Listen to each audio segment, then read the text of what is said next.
Bonsoir, je m'appelle Ndetsapi Steve Roland, élève en L2IN de matricule 18A029FS. Je suis enregistré sur GitHub sous le pseudonyme de Ster1402. Bon, je réalise cette vidéo dans le cadre de notre projet en programmation orientée objet, plus précisément la gestion des transactions bancaires. Mon travail dans ce projet consistait à créer la classe compte qui permet de représenter un compte en banque.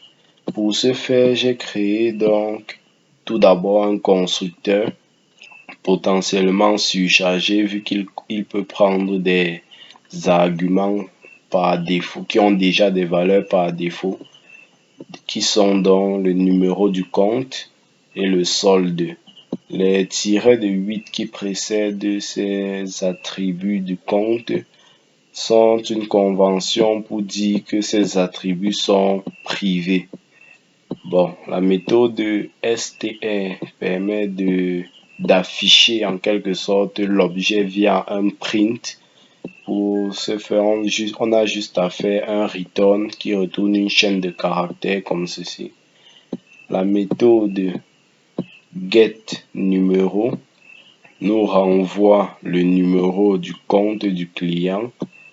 J'ai affiché compte ici pour dire à chaque fois lorsque on est du côté de la classe compte, voici déjà la marque en quelque sorte pour montrer que c'est la classe compte qui affiche le numéro de compte ou bien alors le solde, etc.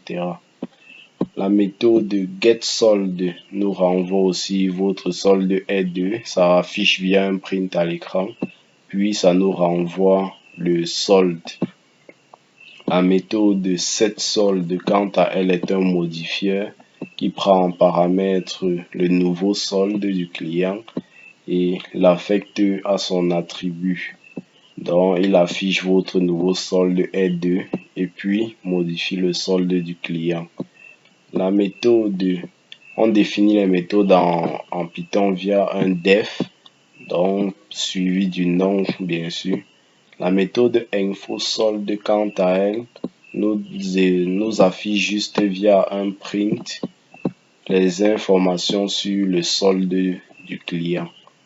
La méthode versement prend un montant add et ajoute ce montant au solde du client via cette instruction self.solde-de8 plus égal add, puis affiche versement 2. Ceci, c'est pour afficher la valeur de add. Donc, on fait des petits crochets 0 pour dire que c'est le premier élément affiché, puis point format add pour désigner ce qui va être affiché. Et après, j'appelle la méthode infoSolde qui va nous donner les informations sur le nouveau solde du client après le versement. Puis enfin, la méthode retrait qui va effectuer un retrait sur le solde. Le retrait sur le solde, bien sûr, se passe dans le projet en 3 étapes. Tout d'abord, le contrôleur va vérifier que le solde est suffisant via un accesseur qui est getSolde. Et ensuite, le guichetier va effectuer le retrait et le guichetier effectue le retrait en appelant justement la méthode retrait du compte bancaire. Donc, c'est cette méthode qui est finalement appelée pour faire le retrait sur le solde, c'est-à-dire on réduit son solde d'un montant, on affiche le montant débité est 2, puis les informations sur le solde du client, le nouveau solde. Bon, ici, solde égale property, tout simplement pour dire lorsqu'on déclare un objet de type compte et qu'on fait par exemple c.solde, on accède via l'accesseur qui est getSold. Et si on veut modifier cette variable, c'est avec le mutateur qui sera setSold. Ici, même chose aussi pour numéro, j'ai juste défini un accesseur. Vu que le numéro de compte, on n'a pas besoin entre guillemets de le modifier. Donc, merci pour votre attention.